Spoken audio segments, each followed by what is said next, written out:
मार्गे च सुरेन्द्रे च कौशिके पाद संस्पृशि निर्विशेष मनस्काय श्री वीरस्वामिने नमः। आरहत वाङ्मय में कहा गया है, सल्लम कामा विषम कामा कामा आशी विशोवमा कामे पत्थे माना अकामा जंति दुग्गई। आदमी सुख पाना चाहता है और सुख भी दो प्रकार का होता है। एक तात्कालिक अनुकूलता के रूप में या सुविधा के रूप में सुख का होना, और दूसरा सुख है आत्मा के भीतर का सुख, जो साधना से मिलने वाला होता है। ये भीतर का जो सुख है उसमें एक बड़ी बाधा है, बाह्य पदार्थों की कामना, बाह्य सुखों की कामना। ये बाह्य पदार्थों की जो कामना होती है वह आदमी को दुखी बनाने वाली बन सकती है। आदमी को कामना इतना कई बार आक्रांत कर देती है कि वो चाहिए, कुछ मिल गया तो और चाहिए और चाहिए और चाहिए। कामना पूरी नहीं होती है तो आदमी दुखी बनता है या मन में कभी गुस्सा भी आ सकता है। तो जिसने कामनाओं का त्याग कर दिया, कोई लालसा नहीं, कोई बाह्य पदार्थों से मोह नहीं, आकर्षण नहीं, वो आदमी काफी सुखी रह सकता है। और जहां परिग्रह है, ममत्व है, मोह है, ये मेरा मकान, ये मेरी चीज, ये मेरी चीज, ये मेरा ममत्व है, परिग्रह है, उस ममत्व से आदमी दुखी बन सकता है। एक गुरुजी थे, उनके साथ में एक चेला भी रहता था। गुरु चेला दो ही थे सन्यासी रूप में, और जगह जगह यूं यात्रा करके विहार करके जाते थे। दोनों तो पैदल चलते, कुछ सामान भक्त लोग ले जाते, गाड़ी में ले जाते, यूं वो अपनी यात्रा कर रहे थे। तो गुरुजी जहाँ गांव जाते ठहरते तो कई बार चेले से पूछते कि चेला, स्थान सुरक्षित है ना, कोई खतरा तो नहीं है ना, सब सुरक्षित रहेगा ना सामान। और यूं भी अनेक बार चेले को कहते कि स्थान ठीक है ना, सुरक्षित रहेगा ना पूरा अपना सामान। चेले ने कई बार ये सुना तो मन में आया कि गुरुजी ये कई बार कह चुके कि जहाँ भी जाते हैं कि स्थान सुरक्षित है ना, अपना सामान सारा सुरक्षित रह जाना चाहिए, देखो ठीक है ना स्थान। तो बार बार ये गुरुजी के मन में क्यों आ रहा है? ऐसी क्या चीज़ है हमारे पास, हम सन्यासी लोग हैं क्या हमारे पास ऐसा? क्यों इतना वो पूछते हैं गुरुजी कि स्थान सुरक्षित है ना, सामान की सुरक्षा ठीक रहेगी ना? तो एक दिन तो गुरुजी थोड़ा बाहर यूं घूमने के लिए, शौच के लिए गए थे। तो चेला पीछे उप स्थान पर था। सोचा आज गुरुजी का सामान देखूं, है क्या सामान में, क्यों इतने गुरुजी को चिंता तनाव होता है।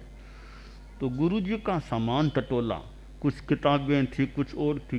खोलते खोलते एक सोने की ईंट निकली गुरुजी के सामान में।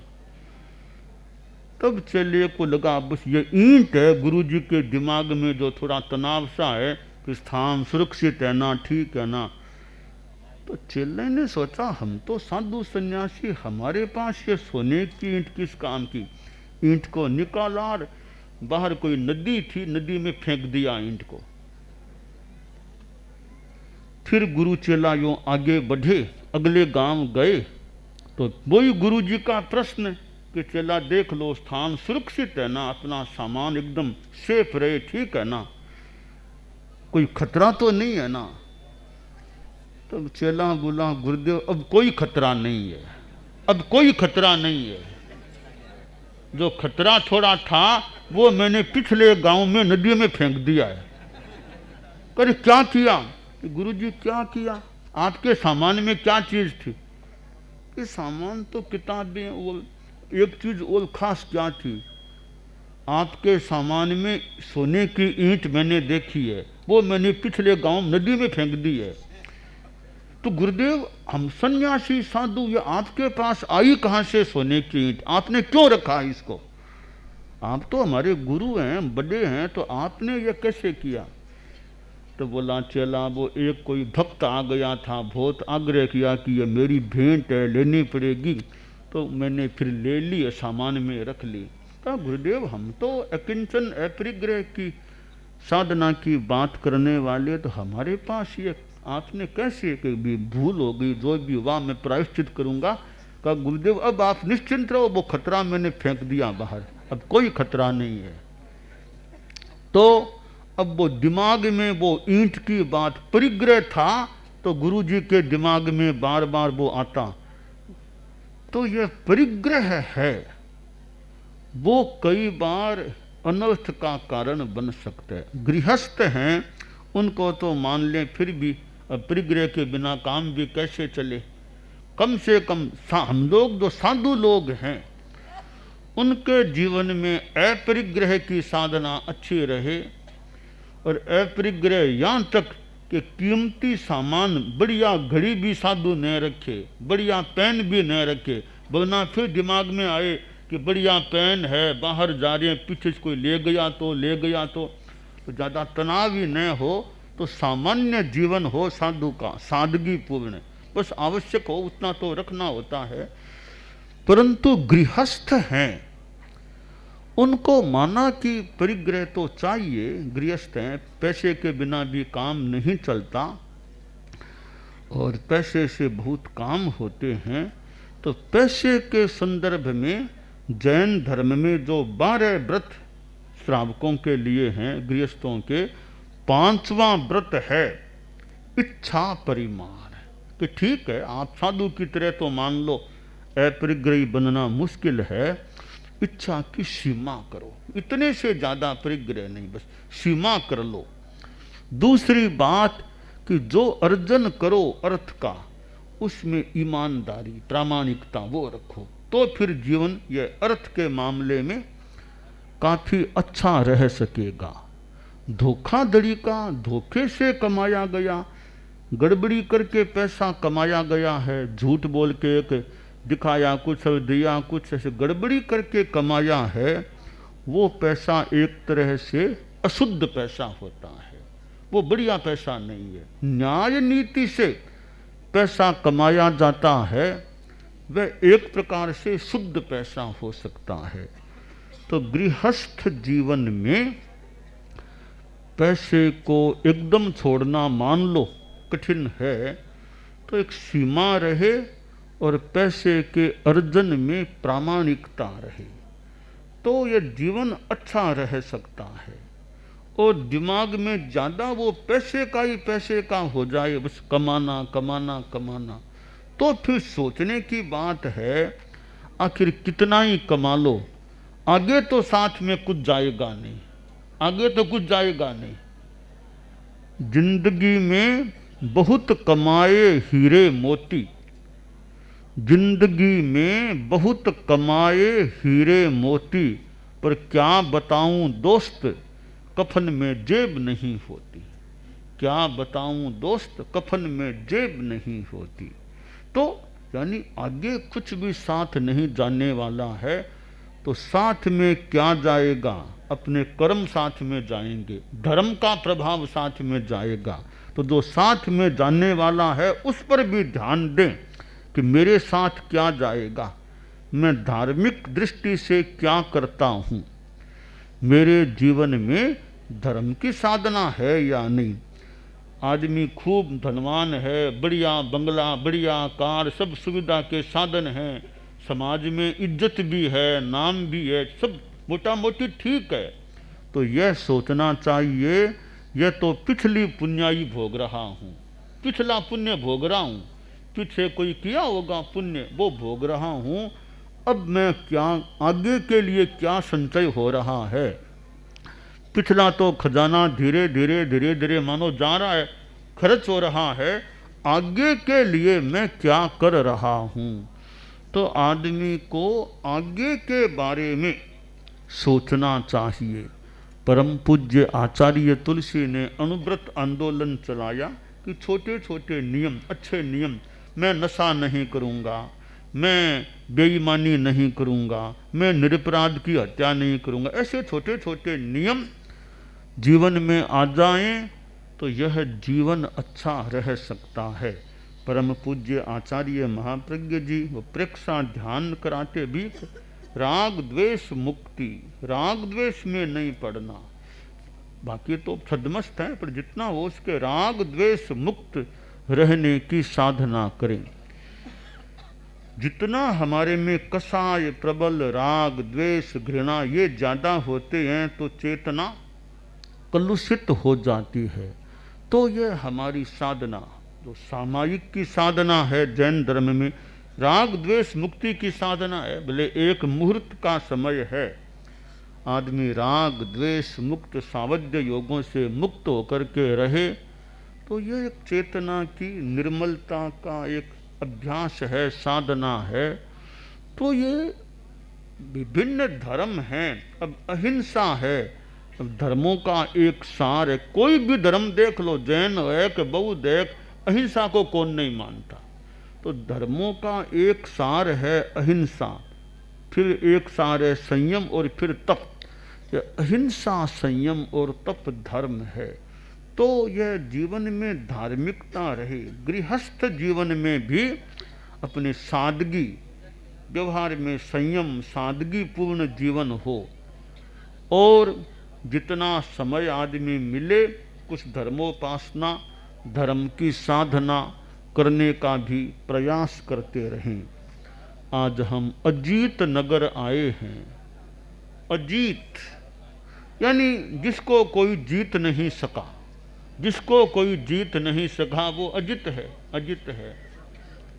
तो यह अजीत नगर भी अपने आप में हमारे दूसरे तीर्थंकर जैन धर्म में इस अवसर पिणी के भरतक क्षेत्र के इसके दूसरे तीर्थंकर अजितनाथ भगवान थे, अजितनाथ भगवान। तो मानो गांव का नाम तीर्थंकर के नाम से कुछ जुड़ा हुआ सहज में या जैसे भी हो गया होगा। तो अजित जिसको कोई जीत नहीं सका वो अजित होता है। हम इस रूप में अजित रहें कि ये बाहर की चीज़ें, ये मोह माया वो हमको जीत न सके। हमारी इतनी अच्छी प्रकृति, अच्छा चिंतन, अच्छी साधना हो, हम बाहर के पदार्थों से, मोह से, कसाय से अपने आप को ज़्यादा से ज़्यादा अजित बनाए रखने का प्रयास करें। तो शास्त्रकार ने कहा सल्लम कामा, ये काम, ये सब कामनाएं, काम, ये पदार्थ, इनकी आसक्ति, ये चीज़ें एक शल्य है जो भीतर में कष्ट पैदा कर सकते हैं। तो हम जितनी कामना, बाहर की भौतिक कामना से आदमी जितना हल्का रहे।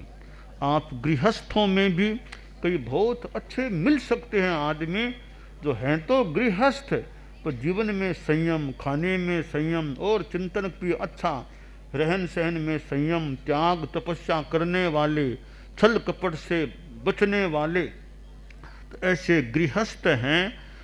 कुछ अंशों में साधु जैसे हो जाते हैं, गृहस्थ साधु जैसे हो सकते हैं। तो जितने जीवन में साधना आगे बढ़े, आदमी के जीवन में अच्छे गुण रहें, सद्गुण रहें, वो एक अच्छी बात होती है कि जीवन में गुणों का विकास हो।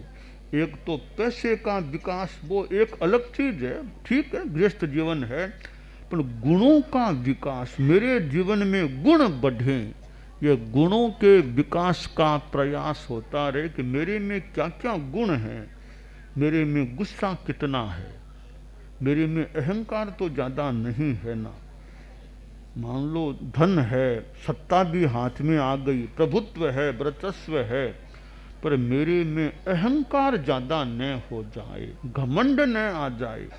आदमी को न पैसे का ज़्यादा घमंड करना चाहिए, न पद का घमंड करना चाहिए कि भी मैं इतने बड़े पद पर हूँ।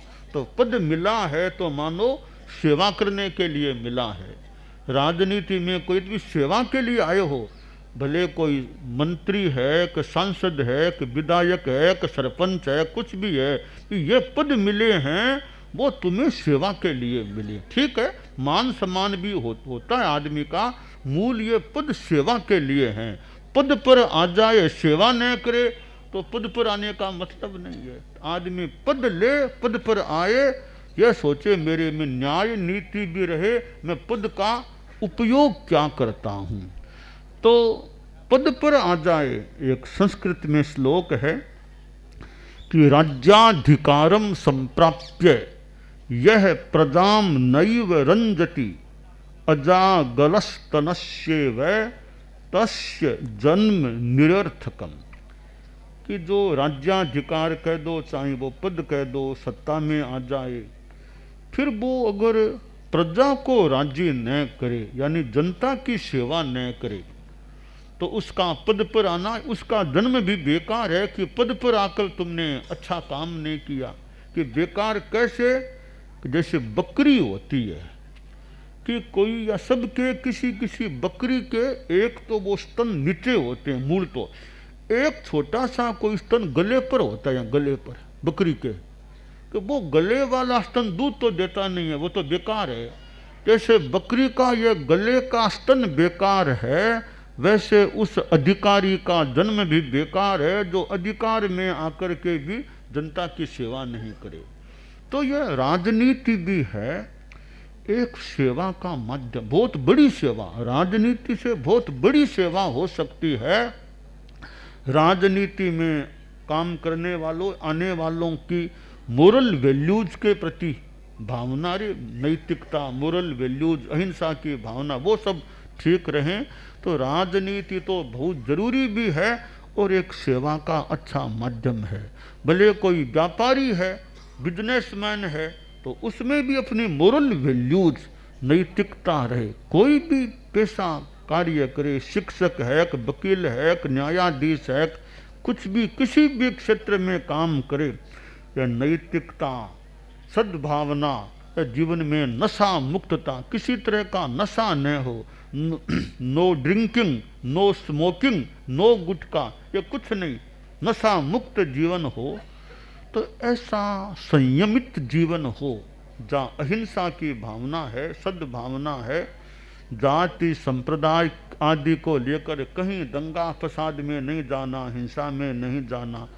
तो ये सद्भावना, नैतिकता और नशा मुक्ति की बातें हम बताया करते हैं।